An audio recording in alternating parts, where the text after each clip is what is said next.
여러분 안녕하십니까? 대한민국 대표 경제 뉴스 뉴스플러스 시작합니다. 먼저 오늘 준비된 소식들입니다. 윤석열 정부의 110대 국정과제가 발표됐습니다. 과학기술 5대 강국을 목표로 반도체와 배터리, AI 산업을 육성하고 부동산 시장을 안정화하는 보관이 담겼습니다. 집중 분석합니다. 네, LG그룹과 LX그룹과의 이 공정위 계열 분리를 신청을 했지만 이 통과되려면 걸림돌이 남아 있다고 합니다. 바로 LG와의 이 거래 비중이 높다라는 점인데 실제 통과 가능성 얼마나 되는지 전망해 봅니다.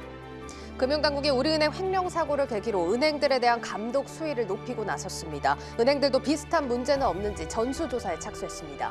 투자의 깊이를 더하는 뉴스플러스 지금 바로 시작합니다.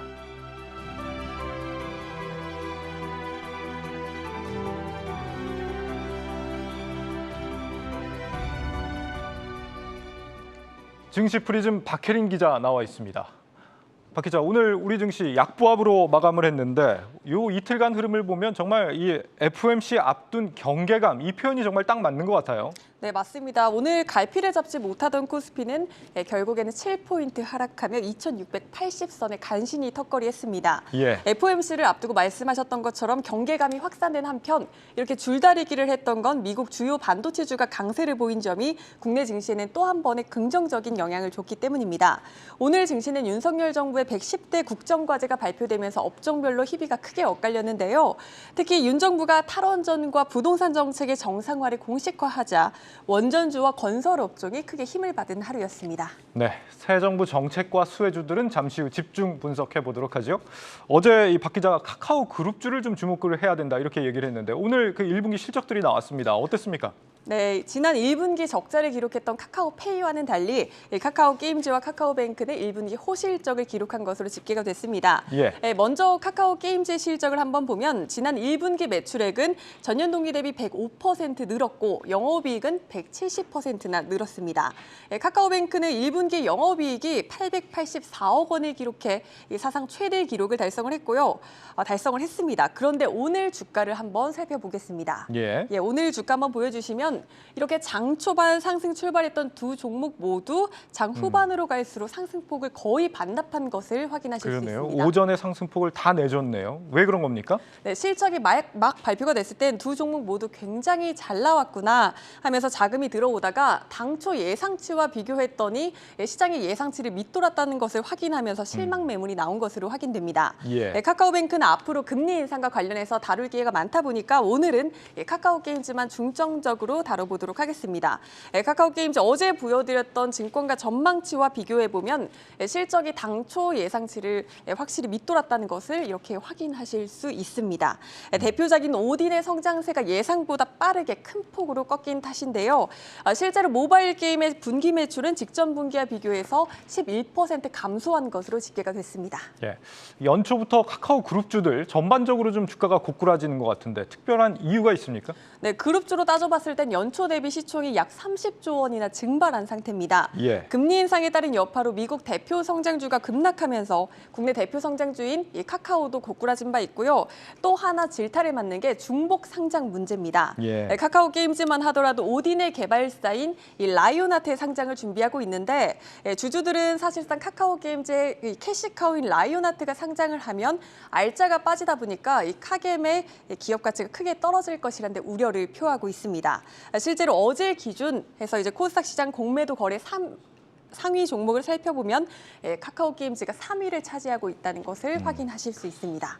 경영진이 연초에 주가 부양하겠다 하지 않았습니까? 실제 좀 행동은 반대로 가는 느낌이네요. 카카오 게임즈 측에서는 뭐라고 얘기합니까? 네, 정체된 실적을 업데이트와 신작으로 회복하겠다는 분석 입장입니다. 예. 네, 카카오 게임즈 측은 오딘이 2분기 들어 본격적인 성과를 낼 것이고 또 신작에 대한 기대감도 크다며 국내 시장 매출 3위를 기대하고 있다 이렇게 밝혔습니다. 네. 일본에서 이 신작이 크게 성공한 만큼 국내 시장 매출 3위도 기대하고 있다는 설명입니다.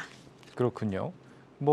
이 관련해서 우마 무스메 게임이었죠? 우마 무스메 프리티 더비라는 게임입니다. 그렇군요. 우마가 말이고 무스메는 아가씨 뭐 이런 뜻 아닙니까? 딸입니다. 예. 예, 딸인가요? 예, 이름만 들어서는 이 흥행을 할지 안 할지 잘 모르겠습니다.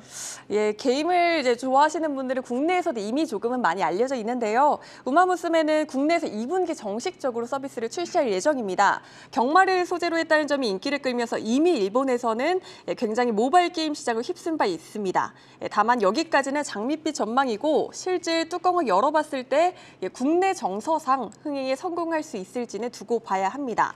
현재 일본 앱스토어 순위는 4월 말 기준 8위에서 횡보하는 등 인기가 조금씩 사그라들고 있고 우마무스메가 이 텍스트형 게임인데 일본에선 이게 받아들여지지만 한국 유저들에게 쉽게 받아들여지지 않을 수도 있다는 회의적인 시각도 나오고 있습니다. 예, 요즘 뭐 우리도 일본만큼이나 마니아층이 두텁기 때문에 한번 좀 기대를 해보겠습니다. 2분기 실적은 어떨 걸로 전망이 됩니까? 네, 신작 발표 등으로 2분기 실적이 증가할 것으로 예상되긴 합니다만 투자자들의 마음을 되돌릴 수 있을지는 지켜보셔야 합니다. 증권가에선 2분기 카카오게임즈의 매출액이 전년 동기 대비 179% 늘고 영업이익은 무려 975% 늘어날 것이다 이렇게 추정하고 있습니다. 또 목표 주가는 10만 3천 원 정도로 10만 3천 원 정도가 적정하다고 보고 있습니다. 예, 증시 프리즘 박혜린 기자였습니다.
다시 도약하는 대한민국에는 이러한 우리나라의 그 민주주의 복원의 의지와 그리고 앞으로 미래 먹거리, 미래 일자리에 대한 그런 뜻이 담겨 있고요. 그리고 또 함께 잘 사는 국민의 나라에는 복지와 지역 균형 발전과 지속 가능성과 국민 통합 이런 모든 것들이 다 여기에 함축되어서 담겨 있다고 그렇게 생각하시면 되겠습니다. 네, 윤석열 정부 5년간 풀어갈 국정 비전과 과제가 오늘 공개됐습니다. 그간 인수위를 통해서 찔끔찔끔 설들만 나왔는데 이번에 공식적으로 종합판이 발표가 된 겁니다. 세부 과제가 총 110가지라고 하는데 이 경제부 문성필 기자와 우선 어떤 내용인지 정리를 해보겠습니다. 문 기자, 이 새 정부 국정과제 핵심이 뭡니까? 먼저 이제 국정과제 지향점인 국정 비전부터 살펴봐야 할 것 같습니다. 이 다시 도약하는 대한민국, 함께 잘 사는 국민의 나라입니다. 크게 두 가지 의미가 있습니다. 다시 도약하는 대한민국은요, 국가 경쟁력을 회복하자는 의미를, 함께 잘 사는 국민의 나라는 국민의 삶이 나아지도록 하겠다는 의미를 각각 담았다는 게 인수위 측 설명입니다. 한마디로 국가를 앞세우는 국가 중심 사고방식에서 벗어나서 개인의 행복도 중요하게 생각하는 국가와 개인이 함께 잘 사는 나라를 만들자는 겁니다. 정치, 행정, 경제, 사회, 외교, 안보 등 국적 4대 기본 부문이 있습니다. 여기에 미래와 지방시대가 더해졌습니다. 먼저 정치, 행정 부문부터 보겠습니다. 상식이 회복된 반듯한 나라를 국정 목표로 제시하고 있습니다. 코로나19 피해 소상공인 자영업자 보상과 탈원전 정책 폐기를 포함한 원자력 산업 생태계 강화, 부동산 정책 정상화, 디지털 플랫폼 정부 구현 등 15개 국정과제가 담겼습니다. 현 정부에서 국민들의 불만이 많았던 정책들을 상식에 맞게 복원하겠다는 의미를 담았다고 인수위 측은 설명했습니다. 이 탈원전 정책 폐기하고 부동산 정책 정상화가 눈에 띄네요. 우리가 가장 궁금한 거는 이제 경제 산업 분야 지원을 어떻게 할 것인가입니다. 여기에 대한 목표도 제시가 됐죠. 네, 맞습니다. 민간이 끌고 정부가 미는 역동적 경제가 바로 국정 목표로 설정됐습니다. 경제 중심을 기업과 국민, 그러니까 민간 주도로 전환하겠다는 의미입니다. 규제 혁신 등을 통한 혁신 성장, 반도체, 인공지능, 배터리 등 핵심 전략 산업 육성, 금융세제 지원 강화, 혁신 금융 시스템 마련 등 26개 국정과제가 담겼습니다. 정부 주도가 아닌 민간 주도의 자유시장 경제 시스템을 회복하겠다는 게 인수위 측 설명입니다. 그러니까 규제를 철폐하거나 혁신 산업을 좀 지원한다. 이게 두 번째 과제로 보이고 또 어떤 게 좀 주목할 만합니까? 네, 기업들에게는 미래 먹거리 그리고 개인에게는 미래 일자리가 달렸기 때문에 미래 부문이 그 의미가 크다고 볼 수 있습니다. 이런 이유로 이번에 국정 목표에도 포함이 됐습니다. 자율과 창의로 만드는 담대한 미래로 19개 국정과제가 담겼습니다. 초격차 과학기술 확보와 인재 양성, 교육 혁신, 탄소 중립 실현, 청년 일자리 정책 등이 들어가 있습니다. 기업 자율성과 함께 개인의 창의력, 도전 정신을 확보할 수 있도록 만들겠다는 게 인수위 측 설명입니다. 지방시대에 관련된 정책 목표 담겼습니다. 대한민국 어디서나 살기 좋은 지방시대인데요.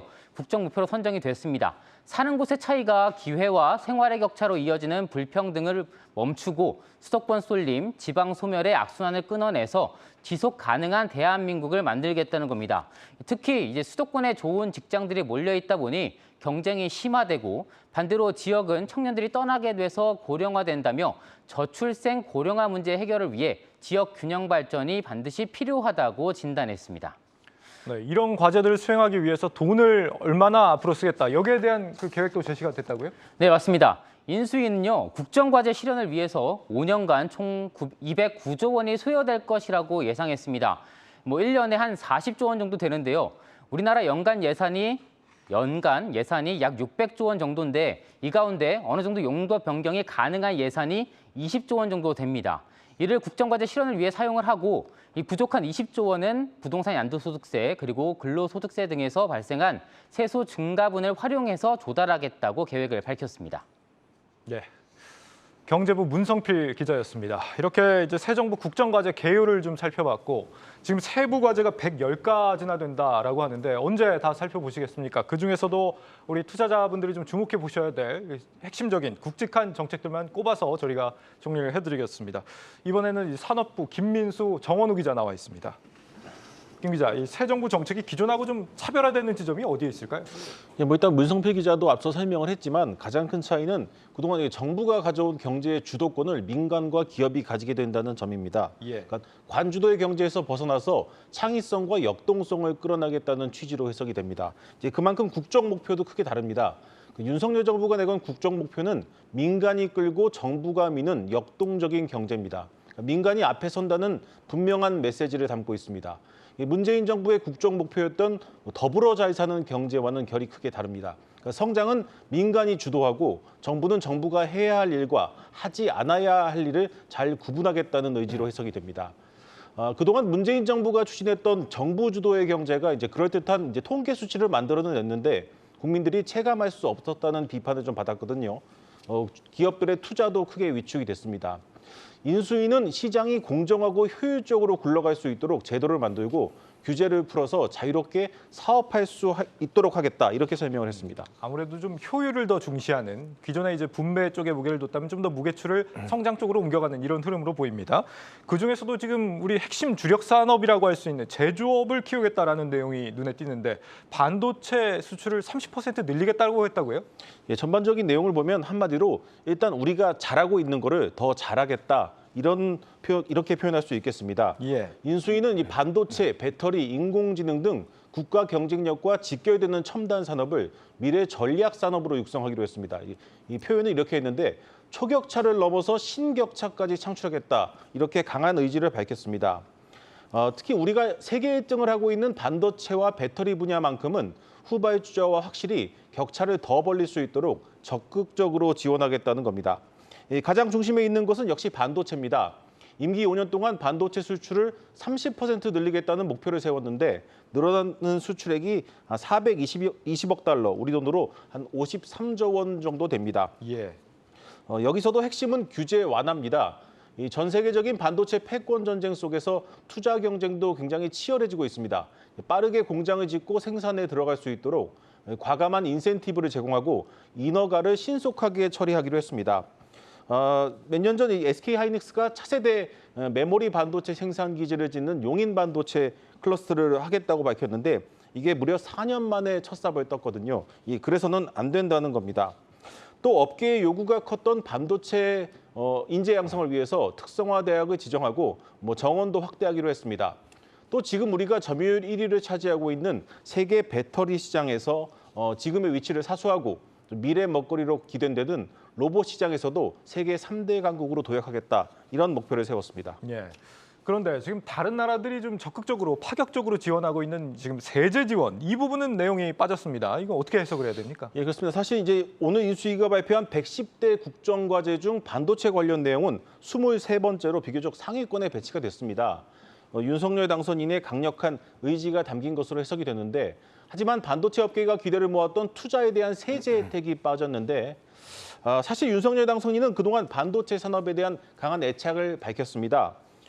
지난달 그 경제 단체장들을 만나서는 요즘 전쟁은 총이 아닌 반도체로 한다, 이런 말도 하기도 했는데, 그래서 인수위 역시 현재 6% 수준인 세액공제 혜택을 확대하는 논의를 했습니다. 그렇지만 결과적으로는 국정과제에서는 빠졌습니다.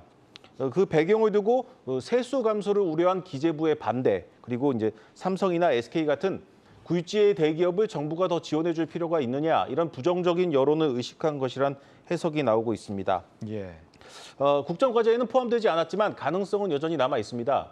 추경호 경제부총리 후보자가 지난해 반도체 산업에 한해서 최대 50%까지 세액공제를 해주자는 조세특례 제한법을 발의하기도 했는데요. 인수위 주변을 취재해 보니까 정부 출범 이후에도 신중히 검토를 이어간다고 합니다. 이 좀 설명을 더 드리면요, 우리나라에서 법인세를 가장 많이 낸 기업이 삼성전자로 13조 4천억 원을 냈고요. 2위는 SK 하이닉스로 3조 8천억 원을 냈습니다. 둘 다 반도체 기업입니다. 예. 세금을 많이 냈으니까 돈을 많이 벌었으니 세금을 많이 내는 것은 당연합니다. 하지만 그 세금에 대한 부담 때문에 투자에 밀려서 글로벌 경쟁력이 떨어질 수 있다는 우려도 있습니다. 이 세액공제 확대는 세금을 낼 돈으로 투자를 더해서 경쟁력을 높일 수 있도록 하는 취지인데, 삼성전자 이 반도체 부분만 놓고 보면요, 경쟁자인 미국 인텔과 비교해 볼 때 삼성전자의 법인세 부담률은 25.2%, 인텔은 8.5%로 16.7%포인트나 차이가 납니다. 알겠습니다. 이번에 빠지긴 했지만 아직도 가능성은 남아있다, 이런 얘기고, 다음으로 좀 눈여겨볼 게 지금 모빌리티 시대 본격 개막, 이렇게 돼 있는데 구체적으로 뭘 하겠다는 겁니까? 그러니까 이 모빌리티 혁명이란을 통해서 임기 내에 확실한 이제 우리나라의 미래 먹거리로 만들겠다, 이런 의미로 압축을 해볼 수 있겠습니다. 예. 이 모빌리티 산업의 미래 전략 산업화를 국정과제 28번째로 꼽았는데요. 이 3년 후인 2025년까지 도심항공교통이죠, UAM을 세계 최초로 상용화하고 27년에는 완전 자율주행차 레벨 4 상용화를 목표로 잡았습니다. 그러니까 단순히 친환경 차인 전기 수소차를 확대하겠다는 수준을 넘어서 우리나라가 전 세계 모빌리티 산업을 주도하겠다는 의지를 담고 있습니다. 사실 우리나라는 세계 최초로 이 5G를 상용화하는 등 잘 만들어진 통신 인프라를 갖추고 있어서 정부의 적극적인 지원만 있다면 모빌리티 산업이 새로운 미래 성장 산업으로 자리 잡을 수 있다는 평가를 받고 있습니다. 인수위는 이를 위해서 인프라를 구축하기 위한 법과 제도를 만들고 실증 기반을 마련하겠다는 계획을 국정과제에 담았습니다. 구체적으로는 차세대 교통지능 시스템, 정밀 도로지도, UAM 이착륙장 등 인프라를 구축하고 보험이나 보안 문제 같은 관련 제도도 마련하기로 했습니다. 예. 또 이제 민간이 모빌리티를 비즈니스 모델로 혁신할 수 있도록 규제도 정비하기로 했습니다. 네. 도심 항공 교통이 쉽게 말하면 드론 택시 이런 거 하겠다는 그렇습니다. 겁니까? 예. 2025년에 상용화라고 그러면 진짜 얼마 안 남았는데 실제 가능한지는 모르겠습니다만 이 관련해서 좀 준비할 게 많을 것 같고, 되기만 한다면은 사실 새 정부 들어서 굉장히 큰 산업 생태계가 새로 좀 구축이 되는 그런 그림이 좀 그려집니다. 네, 그렇습니다. 네, 이렇게 새 정부 주력 산업들 좀 전략을 들어봤고 이번에는 원전 쪽 얘기를 한번 해보죠. 정 기자, 지금 탈원전 정책 수정이 아니라 폐기라는 표현을 썼단 말이죠. 완전히 기존하고 정책이 뒤집힌다 이렇게 봐야 됩니까? 네, 그렇습니다. 윤석열 정부는 에너지 안보 및 탄소 중립 수단으로 원전을 적극 활용한다라고 못을 박았습니다. 구체적으로는 신한울 3, 4호기 건설을 조속히 재개하고요. 2030년 원전 비중을 상향하겠다는 내용이 이번 국정과제에 담겼습니다. 아시다시피 문재인 정부는 이제 점진적으로 원전 비중을 축소해 나가겠다는 것이 국정 방향이었는데 완전히 뒤집은 것이겠죠. 원전은 굉장히 기술 집약적인 산업이고 기업들의 투자도 장기적으로 이루어집니다. 그런데 이 원전 자체가 정치 이슈화되고 또 정권이 바뀔 때마다 정책 기조가 바뀌면서 산업 현장의 혼란이 적지 않다는 점은 좀 아쉬움입니다. 예. 우리 원전 기술이 그래도 세계에서 좀 알아주는 수준 아닙니까? 앞으로 이제 원전 수출 더 확대될 거다 이렇게 기대를 해봐도 될까요? 그렇습니다. 원전 수출의 경우에는 현 정부에서도 추진은 하고 있습니다. 예. 현재 한국 수력 원자력이 체코와 폴란드 신규 원전 프로젝트에 입찰을 해 있는 상태고요. 새 정부 국정과제에서도 원전의 수출 산업화를 명시를 했습니다. 가칭 원전 수출 전략 추진단을 신설하고 즉시 가동해서 2030년까지 10기를 수출을 목표로 적극적으로 수주 활동을 전개하겠다는 방침입니다. 예. 특히 차세대 원전으로 떠오르고 있는 소형 모듈 원자로 SMR의 경우에는 독자 SMR 노형을 개발하는 등 R&D를 집중 추진하기로 했습니다. SMR 분야 한미 협력 구체화 그리고 한미 원전 동맹 강화 등도 명시가 됐는데 지난해 한미 정상회담에서 한미가 원전 기술을 협력해서 제3국에 공동 진출한다는 합의가 있었는데요. 이 부분을 이어나가면서 구체화하겠다는 것으로 보입니다. 예. 다음은 부동산 정책인데 주택 공급을 좀 크게 늘리겠다라는 기조는 이제 기존 정부와 기조를 계속 맞춰서 이어나가는군요. 그렇습니다. 먼저 주택 공급 250만 호를 얘기를 했습니다. 윤 당선인이 대선 과정에서 공약을 했었는데요. 수도권 130에서 150만 호를 포함해서 전국적으로 250만 호를 임기 내에 공급해서 주택 시장을 안정시키겠다고 했었습니다. 당시 공약을 보면은 신도시를 비롯한 이 공공택지 개발 그리고 재건축 재개발, 도심 역세권 복합 개발 등을 약속을 하면서 250만 호 공약을 했었는데요. 이번 인수위 발표에는 이런 구체적인 공급 방법이나 물량 계획은 담기지는 않았습니다만 관심이 컸던 1기 신도시 특별법 제정은 포함이 됐습니다. 1기 신도시 특별법 제정을 통해 양질의 10만 호 이상의 공급 기반을 마련하겠다고 명시를 했습니다. 1기 신도시라고 하면은 분당이나 일산, 평촌 등인데 인수위는 이르면 올해 말 종합 발전 계획을 마련하겠다고 했습니다. 이 부분은 인수위의 발표를 직접 들어보시겠습니다. 1기 신도시는 지금 현재 구체적으로 어떤 지역을 한다 이렇게 나서기에는 좀 무리한 상황입니다. 올해 말이나 내년부터 이제 마스터 플랜을 통해 가지고 그 지역이 종합적으로 어떻게 발전할 것인가의 구상이 될 것이고 그 마스터 플랜에 따라서 아주 이제 좀 질서 있게 그 지역마다 어떤 어느 정도 재정비가 진행될 걸로 보입니다. 네, 1기 신도시 얘기는 새 정부 들어서 좀 강력하게 미는 것 같은데 아마도 이제 건설사들한테 큰 호재가 되는 내용인 것 같습니다. 다음으로 지금 부동산 세제와 대출 규제를 정상화하겠다 이런 표현을 썼거든요. 이건 무슨 의미입니까? 정상화라는 말이 사실 세제와 대출 규제 한마디로 부담을 완화시켜주겠다는 것이 기본 방향입니다. 예. 먼저 종합부동산세를 얘기를 했는데요. 단기적으로는 납부 유예 등으로 부담을 줄이고요. 중장기적으로는 종부세와 재산세 통합을 검토하겠다는 방침입니다. 또 양도소득세는 다주택자에 대한 중과를 유예하면서 이후에는 중과세 정책을 재검토하겠다고 했습니다.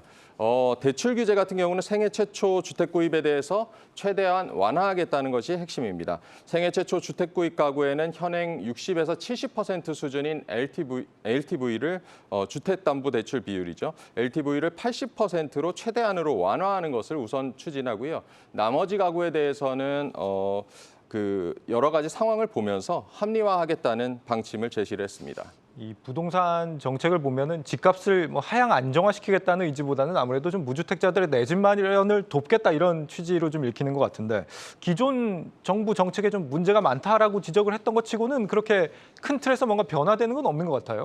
네, 그렇습니다. 그 앞서 이제 인수위가 4월 중순에도 이제 부동산 대책을 좀 발표하겠다고 했다가 정부 출범 이후로 연기하겠다고 한 적이 있습니다. 예.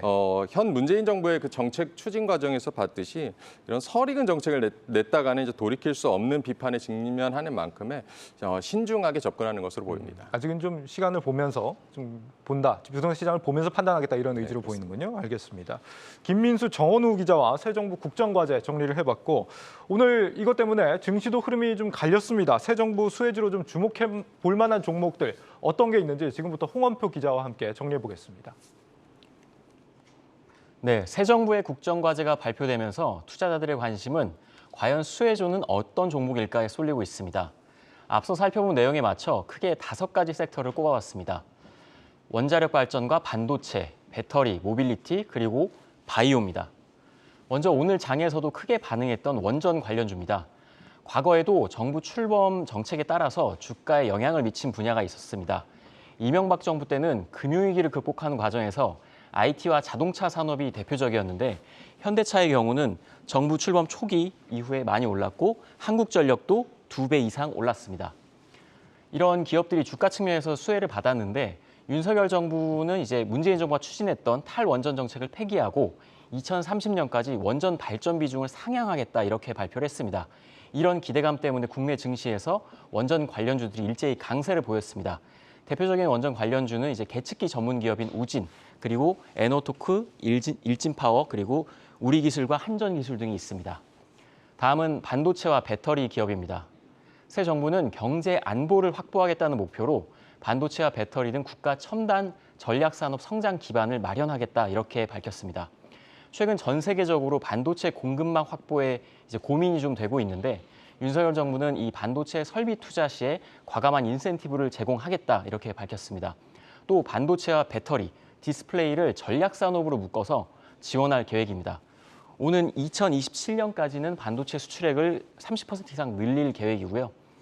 이와 관련해서 이제 반도체 관련주는 단연 삼성전자와 SK 하이닉스를 꼽을 수 있고 배터리는 LG 에너지 솔루션 그리고 에코프로비엠 등을 꼽을 수 있겠습니다. 전문가들도 생각이 비슷했는데요. 김영렬 교보증권 리서치 센터장은 기본적으로 IT에 대한 투자 베이스를 먼저 가져가는 게 필요하다. 또 시총 상위 내에서는 IT 기업들에 대한 관심을 우선적으로 고려해야 한다. 이렇게 이야기를 했습니다. 앞서 언급한 종목들이 모두 코스피 코스닥 시총 3위 안에 드는 기업입니다. 다음은 이제 모빌리티 분야로 넘어가겠습니다. 인수위는 모빌리티 혁명이라는 단어를 쓰면서 친환경 또 지능형 모빌리티 전환을 촉진하겠다 이렇게 이야기를 했습니다. 지능형 모빌리티랑 또 UAM 도심 항공 모빌리티 제조 산업을 육성하기로 했는데요. 2027년에는 완전 자율 주행 상용화를 목표로 잡았습니다. 국내 완성차는 역시 현대차와 기아, 또 협력사는 구형테크 등을 꼽을 수 있고요.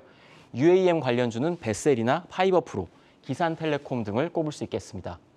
끝으로 바이오입니다. 바이오 분야는 문재인 정부 때도 많은 지원이 있었는데 새 정부도 바이오 강국을 만들겠다는 목표를 세웠습니다. 다양한 질병의 이제 백신과 치료제, 꼭 코로나19가 아니더라도 이 부분에 있어서 수출 주력 산업으로 좀 육성하겠다 이렇게 밝혔는데 이것뿐만 아니라 좀 변화하는 시대에 맞춰서 빅데이터 기반의 첨단 의료 산업도 키우겠다는 목표를 밝혔습니다.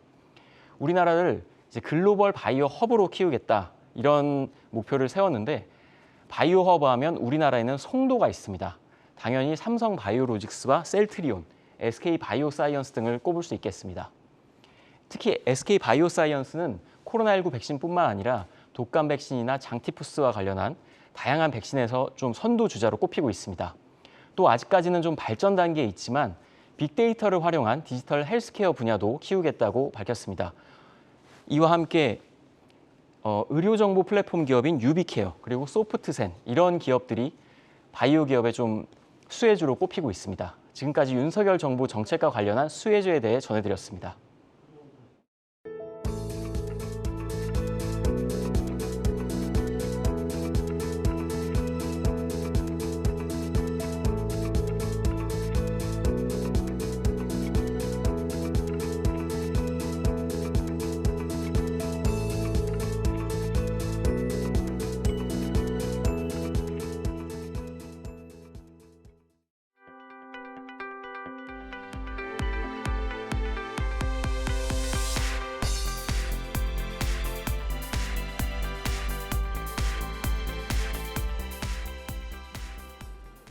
네, LX그룹이 오늘로 창립 1주년을 맞았습니다. LG와의 계열 분리로 독자 경영에 나섰지만 순탄치만은 않다고 하는데 어떤 얘기인지 유통산업부 박승환 기자와 함께 이야기 나눠보겠습니다. 박 기자, LX그룹 벌써 출범 1년을 맞이했는데 아직도 계열 분리가 진행 중이라고요? 네. LX그룹은 지난 1일 공정거래위원회가 발표한 대기업 집단에 지정되지 않았는데요. 예. 여전히 LG그룹에 속한 상태입니다. 완전한 계열 분리는 아직이란 뜻이죠. 실질적 계열 분리와는 별개로 공정위가 최종 허가를 내줘야 형식적으로도 완전한 독립이 이뤄집니다. 어제 단독 보도도 했는데요. 한국경제 취재 결과 LG그룹은 공정위에 계열 분리 신청을 접수했습니다. 이제 공정위의 심사만 남게 됐는데요. 최장 90일 이내에 계열 분리 여부를 판단합니다. 네, 뭐 자세한 얘기 계속 나눠볼 텐데 일단 LX그룹 계열사가 지금 어떻게 나눠져 있습니까? 네, LX그룹은 주요 계열사로 무역회사인 LX인터내셔널과 그 자회사인 LX판토스, 가구업체 LX하우시스, 반도체 기업인 LX세미콘 등이 있습니다. 네. 구본준 LX홀딩스 회장은 2007년 오늘의 LX인터의 전신인 LG상사에서 대표이사를 지냈는데요. LX인터는 포스코인터내셔널, 삼성물산과 함께 국내 빅3 종합상사입니다. 자회사 판토스 역시 지난해 컨테이너 물동량 세계 6위를 차지한 알짜 회사로 평가됩니다. 하지만 실적 좋은 이들 기업에 오히려 계열 분리에 있어선 부담이라 하는데요. 유호성 기자가 정리했습니다. LX그룹이 계열 분리를 마무리 짓기 위해 넘어야 할 과제는 과거 LG그룹과 내부 거래 과정에서 부당거래 혐의가 발견되지 않아야 한다는 점입니다. 공정거래법에 따르면 계열 회사 간 임원의 상호 겸임과 자금 대여 내역이 없고 부당 지원 내역이 없어야 계열 분리가 가능하다는 규정을 두고 있습니다. LX는 이 규정들을 모두 충족하고 있다고 밝혔지만 내부 거래 비중이 높아 공정위 심사 과정을 넘는 것이 녹록치만은 않아 보입니다. 가장 큰 문제는 여전히 높은 LG그룹의 의존도입니다. 시스템 반도체 계열사 LX세미콘은 영업이익이 4배, 물류를 담당하는 LX판토스도 영업이익이 2배 증가하는 등 대부분의 계열사 실적이 껑충 뛰었지만 각각 매출의 76%와 60%를 여전히 LG그룹을 통해 벌어들이고 있기 때문입니다. 공정위가 친족 회사에 대한 높은 매출 비중이 문제 있다고 판단하면 계열 분리는 수포로 돌아갈 수 있습니다.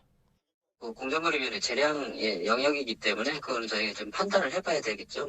근데 이제 어느 정도 선에서 그게 이제 가능하다고 볼 것인지 이런 것들은 위원회에서 판단할 사항인 것 같습니다. 하지만 구본준 회장이 최근 1년간 다방면의 M&A를 통해 사업 확장에 대한 의지를 보여주고 있고 계열 분리가 정부의 경제력 집중 억제 시책에 적합하다는 시각이 부각되면서 두 회사의 아름다운 이별에 가속도가 붙을 것이란 전망입니다. 한국경제TV 유호성입니다. 네, 박 기자 지금 리포트에서도 살펴봤지만 LX그룹 실적을 보면 매출 지금 거의 절반 넘게가 LG그룹에 좀 의존을 하고 있는 이런 형태인 것 같은데 그럼에도 불구하고 계열 분리를 해야 하는 이유 뭐라고 봐야 될까요? 네.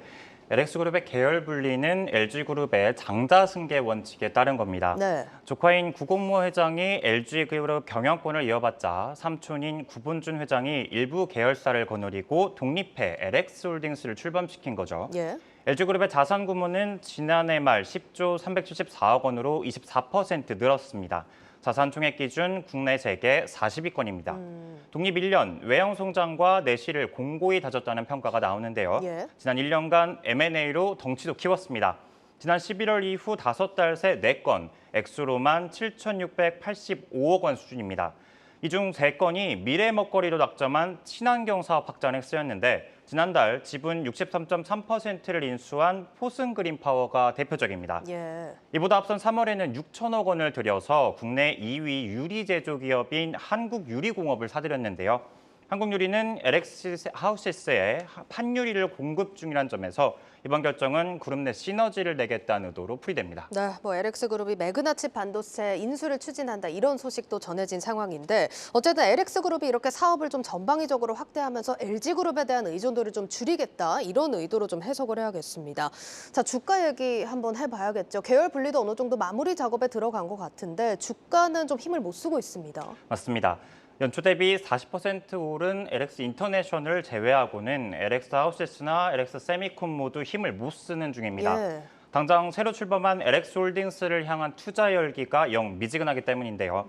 주가 부진의 원인으로는 계열 분리 성사 여부가 남아있다는 점과 승계 작업으로 지분 구조가 달라질 수 있다는 점이 꼽힙니다. 올해로 만 70세인 구본준 회장의 장남 구현무 씨가 지난 3월 전무를 승진했거든요. 구전무를 중심으로 후계 구도가 정리될 것이라는 예상도 나오고 있습니다. 알겠습니다. 자, 그럼 마지막으로 오늘 유튜브 제목과 해시태그 어떻게 정리할까요? 네, 유튜브 제목은 출범 1년 구본준의 LX, LG를 벗어나라.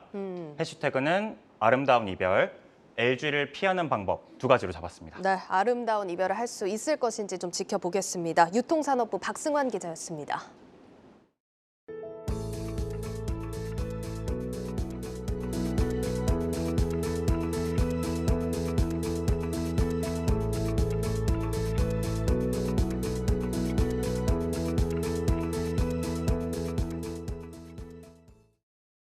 은행권의 신뢰를 떨어뜨리는 매우 심각한 사안입니다.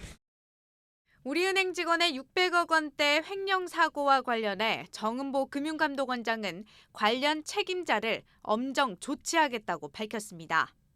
다만 책임자를 어느 선까지 보고 있느냐는 질문에는 사실관계를 조사해봐야 한다며 말을 아꼈습니다. 금융감독원 책임론을 의식한 발언도 내놨습니다. 사전에 인지하지 못한 부분에 대해서도 사실관계를 조사하고 제도 개선을 추진하겠습니다. 금융감독원은 지난 2012년부터 16년까지 총 11차례나 우리은행 검사에 나섰지만 횡령 정황을 포착하지 못했습니다. 정 원장은 내부 통제 미비점이 있다면 적극 제도 개선을 추진하겠다고 강조했습니다. 현재 금융감독원은 우리은행 검사와 외부 감사를 맡은 딜로이트 안진 감리에 착수한 상태입니다. 한국경제TV 김보미입니다. 네, 우리은행 횡령 사건 여파 은행권 전반으로 확산될 조짐이 보이고 있습니다. 금감원은 감독 강화를 비롯해서 제도 개선을 하겠다 이렇게 언급을 했고 은행권도 자체 점검을 통해서 대응책 마련에 분주한 모습입니다. 경제부 전민정 기자와 자세한 얘기 나눠보겠습니다. 정 기자, 먼저 우리은행장이 공식 석상에서 처음으로 좀 사과의 말을 전했다고요? 네, 맞습니다. 오늘 오후 금감원장과 은행장들 간의 간담회가 있었는데요. 이 자리에 참석한 이원동 우리은행장은 국민 여러분께 죄송하다고 고개를 숙이면서 진상규명에 모든 협조를 다하겠다고 말했습니다. 다만 내부 통제가 미흡했다는 지적에 대해서는 금감원 검사와 경찰 수사가 진행되고 있는 만큼 사실 확인이 안 된 부분을 답변하는 것은 적절치 않다며 말을 아꼈습니다. 이 행장의 발언을 직접 들어보시겠습니다. 고객과 국민 여러분께 진심으로 죄송합니다. 고객의 신뢰 회복을 위해서 각고의 노력을 다하도록 하겠습니다. 아울러 철저한 진상 규명이 이루어질 수 있도록 모든 협조를 다하도록 하겠습니다. 네, 이렇게 은행권 자체 진상 규명뿐만 아니라 앞서서 리포트에서도 좀 나왔지만 금감원에서도 굉장히 엄중한 태도로 사실 조사하겠다 이렇게 얘기를 했던데요. 예, 맞습니다. 우선 지난달 28일에 우리은행 수시 검사를 이제 금감원이 시작을 했는데요. 우리은행에 대해서 고강도 검사를 하겠다. 이렇게 이제 예고를 했습니다.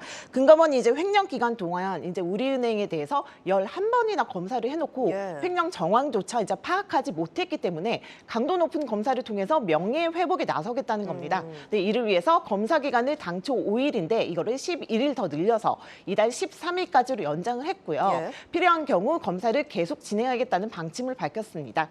사실상 무기한 검사에 돌입하겠다 이런 얘기입니다. 여기에 현장 검사 인력도 대폭 강화했는데요. 데이터 추적 복구를 위해서 IT 전문가 2명을 추가로 투입해 이제 기존 인력을 4명에서 7명으로 늘렸습니다. 그리고 금감원이 필요하다면 제도 개선도 하겠다 이런 입장을 밝혔는데 구체적인 게 나온 게 있습니까? 근데 금감원 이번에는 이제 구체적인 제도 개선 방향이나 내용은 아직 이제 발표를 안 했고요.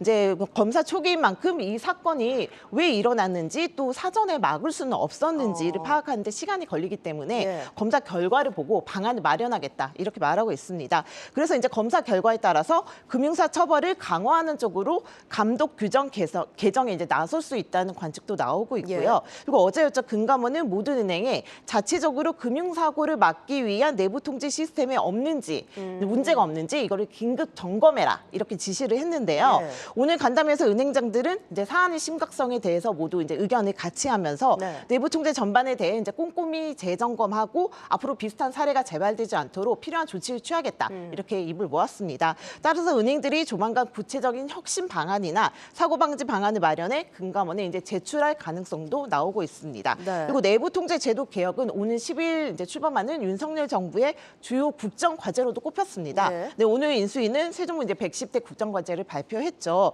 그래서 금융행정의 투명성과 예측 가능성을 높이기 위해서 검사와 제재 시스템을 개편하고 금융권 책임 경영 확산을 위한 내부 통제 제도도 개선하겠다고 하는 내용을 이제 금융혁신 과제에 포함했습니다. 사실 뭐 은행권에서도 이번 일이 어디까지 커질지 모르는 상황이기 때문에 좀 긴장해 있을 것 같은데 은행권 상황은 어떤지 좀 짧게 마무리를 지어주시죠. 네, 우리은행 횡령 사건이 발생하자 시중은행들은 재빠르게 자체 점검에 나섰습니다. 이번 사건으로 은행권 전체에 대한 신뢰가 무너질까 이제 우려가 돼서 발빠르게 대처한 건데요. 그러면서도 우리는 아직 문제가 없다며 이번 사안과 선을 긋고 있는 모습도 보이고 있습니다. KB국민은행과 하나은행, 농협은행 등은 이제 본점 각 부서와 영업점이 갖고 있는 계좌가 적정한 건지 또 통장 관리도 제대로 이루어지고 있는지 그 실태를 점검하고 있고요. 이제 이재근 국민은행장은 오늘 간담회에 앞서 기자들과 만나서 금감원의 내부 통제 시스템 점검 요청이 없더라도 정기적으로 우리는 점검을 하고 있다. 또 이번 사안을 계기로 경각심을 불러일으키기 위해서 다시 한번 체크하는 시간을 가진 것이라고 설명하기도 했습니다. 예, 알겠습니다. 자, 우리나라 금융 선진국을 외치고 있는 상황에서 민망할 만큼 황당한 사건이 터졌습니다. 좀 어떻게 해결이 될지 좀 지켜보죠. 자, 오늘 마지막으로 유튜브 제목과 해시태그 어떻게 정리할까요? 예, 유튜브 제목은 우리은행 횡령 여파. 떨고 있는 은행권, 그리고 해시태그는 내부 통제 개혁 속도, 고개 숙인 우리은행장 이렇게 하겠습니다. 네, 여기까지 듣겠습니다. 경제부 전민정 기자였습니다.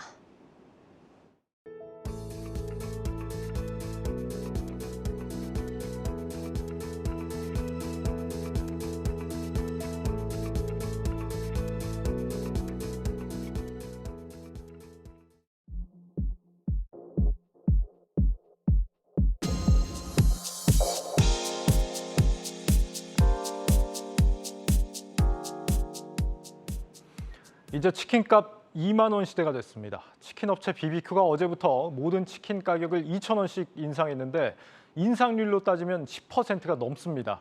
그런데 오늘 나온 지난달 소비자 물가 상승률을 보면 단지 치킨값만의 문제가 아닌 게 분명해 보입니다. 이 외식 물가가 전체적으로 1년 전보다 6.6%나 뛰었는데 지난 98년 외환위기 이후 무려 24년 만에 최고 수준입니다. 물가가 민생에 부담을 주는 수준까지 치솟으면서 우리 통화당국이 이번 달 또다시 금리를 올릴 가능성도 높아졌습니다. 한창률 기자입니다. 4월 소비자 물가 상승률이 2008년 금융위기 이후 최고 수준인 4% 후반을 기록했습니다. 올해 초 3% 중반을 넘어선 물가는 매월 기록을 경신하며 이제 5%대를 목전에 두고 있습니다. 정부도 우크라이나 전쟁 장기화 영향 등으로 당분간 물가 상승 압력은 지속될 것으로 예상하며 물가 안정을 위해 총력을 기울여야 한다고 강조했습니다. 주요 선진국 물가도 러시아 우크라이나 전쟁 장기화 영향 등으로 유례없이 높은 수준을 이어가고 있으며 이를 반영하여 최근 IMF가 주요국의 연간 물가 전망을 상향 조정하는 등 당분간 물가 상승 압력이 지속될 것으로 예상됩니다. 길어지는 물가 고공행진은 이번 달 열리는 금융통화위원회의 금리 결정에도 영향을 미칠 전망입니다. 금리 인상 지표로 삼고 있는 기대 인플레이션이 9년 만에 최고 수준으로 치솟은 상태에다 미국 FOMC의 빅스텝 예고가 금리 인상 명분을 더욱 강화시키고 있기 때문입니다. 시장 관계자들도 미 연준의 긴축 정책에다 시장 예상을 뛰어넘는 물가 상승이 금리 인상을 끌어낼 수밖에 없다고 예상합니다. 컨센이 4.4고 저는 그보다는 좀 높을 수 있다라고 추정을 해서 4.6 정도를 봤는데도 그거를 넘어서니까 매파 금통위원들은 가만히 있지 않겠죠. 이달에 인상 확률이 확실히 높아졌다 뭐 이렇게 보는 게 맞는 것 같아요. 앞으로 물가 상황이 어려울 것이라는 전망도 금리 인상을 압박하고 있습니다. 체감 물가인 생활물가지수 상승률이 이미 6%대에 육박하고 있고 하반기 공공요금 인상 예고는 물가 상승을 더욱 부추기는 상황입니다. 여기에 물가 상승에 따른 임금 상승 그리고 물가 추가 상승으로 이어지는 악순환 가능성도 금리 인상 압박 요인으로 작용하고 있습니다. 한국경제TV 한창률입니다. 2년간 정상화를 기다리던 항공 여행업계가 끝내 이 정부에 탄원하는 목소리를 냈습니다. 특히 항공업계는 유독 깐깐한 우리 방역 규제 탓에 해외 여행객들이 발길을 돌리고 있다며 비판 수위를 높였습니다. 전효성 기자입니다. 우기홍 대한항공 사장은 오늘 항공, 관광업계 관계자가 모인 자리에서 정부의 방역 정책을 강도 높게 비판했습니다. 사회적 거리 두기가 완화되고 있지만 항공, 관광업에 대한 방역 지침은 여전히 강하게 적용되고 있다는 겁니다. 여행업협회나 호텔협회나 면세점협회나 많은 분들이 이렇게 건의를 해도 그 건의가 받아들이지 않고 그냥 다 무시되는 일을 지금 이제 들어보니까 너무 한이 다들 맺히셨어요. 항공업계가 해제를 원하는 방역 지침은 크게 두 가지. 국내 입국 시 PCR 음성 확인서의 의무 제출과 백신을 맞지 않은 미성년자는 반드시 자가격리를 해야 한다는 지침입니다. 업계는 이 같은 규제 탓에 해외 여행객들이 우리나라가 아닌 주변국으로 향하고 있다고 지적합니다. 한국으로 안 오고 다 싱가포르로 가고 일본으로 가고 태국으로 가고 다 하는 거거든요. 세계 항공업이 순위가 9위, 8위에서 지금 40, 50위로 추락했어요. 실제 미국과 유럽 상당수 국가, 싱가포르, 필리핀 등은 백신을 맞았다면 입출국 과정에서 별다른 절차를 요구하지 않습니다. 입출국 방역 절차가 전 세계적으로 간소화되는 추세인 만큼 우리나라도 그에 발맞춰 방역 지침을 완화해야 한다는 게 항공업계의 주장입니다. 여행업계는 방역 당국의 과도한 규제에 맞춰 현실성 있는 손실보상을 요구했습니다. 격리와 거리 두기로 지난 2년간 관광이 사실상 불가능했지만 영업금지라는 직접적 행정명령이 아니란 이유로 보상에서 후순위로 밀리는 것은 불공정하다는 주장입니다. 지금 인력들이 많이 흩어졌어요. 이 사람들을 다시 모을 수 있는 힘이 있어야 관광산업이 다시 일을 할 수 있습니다. 코로나19 확산세 진정으로 항공과 여행업계에도 활기가 돌 것으로 기대되는 가운데 정부가 관광산업의 성장 방향성을 어떻게 모색할지 관심이 모입니다. 한국경제TV 전유성입니다.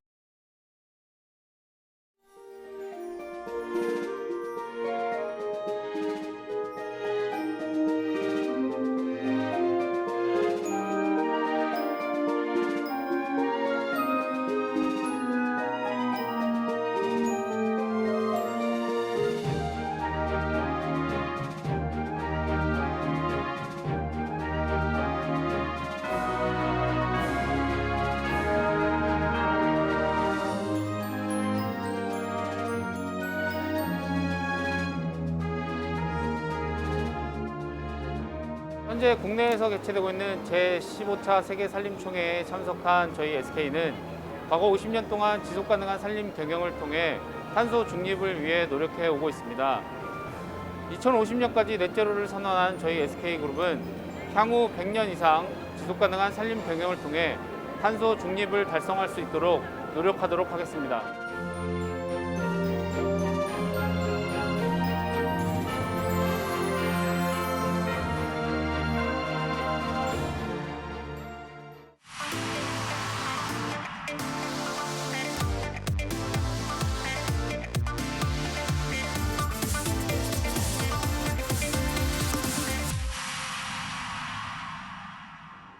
고웨스트 시간입니다. 화요일 글로벌 콘텐츠부 오민지 기자와 함께합니다. 오 기자, 오늘 어떤 내용입니까? 네, 오늘은 버핏이 애정하는 기업 애플에 대해서 이야기해보려고 합니다. 이 현지 시간으로 지난달 30일 버크셔 해서웨이의 주주총회가 열렸는데요. 이 자리에서 워런 버핏은 아직도 건재한 모습으로 주주들을 맞았습니다. 여전히 투자의 귀재로 칭송받고 있는 워런 버핏이 사랑하는 종목, 바로 이 애플인데요. 지난 1일에 버핏은 인터뷰에서 애플의 주식을 1분기 동안 6억 달러나 매수했다고 말했습니다. 우리 돈으로 7,600억 원 규모인데요. 이 규모를 버크셔 해서웨이의 포트폴리오에 애플로 내용으로 담은 겁니다. 사실 버핏이 기술주 투자는 좀 꺼려하는 경향이 있었는데 애플 투자를 시작하면서 관점이 좀 바뀐 것 같습니다. 얼마나 아끼고 있습니까, 애플을? 네, 이 워런 버핏이 애플을 사들이는 모습을 보면 기존에 워런 버핏이 가지고 있던 투자 철학과는 다소 반대되기까지 합니다. 네. 보통 분산 투자를 강조하고 또 기술주에 대해서는 좀 회의적인 모습을 보였던 버핏인데요. 하지만 현재 버핏의 포트폴리오 40%가 애플이라는 점에서 분산 투자와도 거리가 좀 있고요. 애플이 대표적인 기술주라는 점에서도 의아할 수 있는 겁니다. 그럼에도 불구하고 버핏은 이번에 애플의 주가가 떨어진 동안 매수를 했고 다시 가격이 오르면서 매수를 중단했다라고 밝힌 겁니다. 본인의 투자 철학에도 불구하고 버핏에게 애플이 그만큼 매력적이라는 겁니다. 자, 그런데 요즘 미국장 좀 봐야겠습니다. 나스닥이 좀 많이 떨어지고 있고 특히나 대형 기술주 위주로 낙폭이 좀 어마어마한 상황인데 애플은 어땠습니까? 네, 애플의 주가 그래프를 한번 보시면 최근에 좀 들쭉날쭉한 흐름을 보이고 있습니다. 네. 애플은 기업 차원에서 지속적으로 주가를 방어하기 위한 움직임을 보여오기도 했고요. 1분기 실적도 상대적으로 좀 양호한 편이었습니다. 애플은 현재 시간으로 지난달 28일에 올해 1분기의 실적을 발표했는데요. 1분기 매출이 역대 최고치를 기록하면서 월가의 예상을 넘어서기도 했습니다. 그러면서 이날 주당 배당금을 5% 늘렸고요. 900억 달러 규모로 자사주를 매입한다고 밝히기도 했습니다. 예, 뭐 지금 주가 방어도 잘 했고 실적도 좋았고 배당까지 뭐 지금으로서만 보면 애플 잘 하고 있어 보이는데 고려해야 될 악재들은 없나요? 네, 주가에 아쉬운 소식들도 분명히 있습니다. 유럽에서 건너온 악재가 하나 있는데요. 네. EU에서 애플이 자사 모바일 결제 수단인 애플페이로 반독점법을 위반했다고 문제 제기를 한 겁니다. 애플이 아이폰과 같은 자사 기기에 다른 모바일 결제 시스템이 올 수 없게 했다라는 점에서 공정한 경쟁을 제한했다라는 겁니다. 네. 현재는 유럽연합이 경쟁 저해 혐의로 애플에 대한 조사에 착수했는데요. 본 조사에서 반독점 위반 사실이 확인되면 애플은 전 세계 매출의 최대 10%까지 벌금으로 내야 합니다. 또 중국 이슈도 문제입니다. 중국이 코로나 확산을 막기 위해서 이 봉쇄를 내리면서 애플은 10조 원을 잃을 수도 있는 상황인데요. 이 중국에 있는 위탁 생산 공장들의 가동이 중단됐기 때문입니다. 그 영향으로 2분기 매출의 80억 달러가 좀 줄어들 것으로 예상되는 상황이고 이 규모가 우리 돈으로 10조 원 규모인 겁니다. 네, 지금 뭐 호재도 분명히 있지만 악재까지 좀 뒤섞인 상황이라고 봐야겠습니다. 이럴 때일수록 월가 전망 또 살펴봐야겠죠. 네, 월가의 전망도 확실히 좀 팽팽한 줄다리기를 보이고 있는 상황입니다. 애플의 주가가 오를 것으로 예측하는 애널리스트들은 기업 자체, 애플이 워낙 좋은 기업이다라고 이야기하고 있습니다. 네. JP모간은 애플에 대한 투자 의견을 비중 확대로 유지하면서 1분기 호실적을 언급했는데요. 데스크톱 같은 노트북 PC, 맥을 기반으로 한 매출 상승이 두드러졌다라고 평가했고요. 또 다른 월가에서는 최근 기술주들의 약세가 장기 투자자들에게는 좋은 매수 시점이다라면서 긍정적으로 전망하기도 했습니다. 그러면 약세를 전망한 경우는 어떤 부분에 좀 초점을 맞췄나요? 네, 주가 약세를 전망하는 전문가들은 워낙에 지금 시장 상황이 좋지 않다라는 의견입니다. 네. 투자기관인 샌더스 모리스 에리스의 회장은요, 6개월 전부터 애플이나 넷플릭스 같은 기술주에 대한 투자 비중 15%로 줄였다라고 이야기하면서 당분간은 매수할 계획이 없다까지 발표하기도 했습니다. 예, 알겠습니다. 여기까지 듣도록 하겠습니다. 고웨스트 오민지 기자였습니다.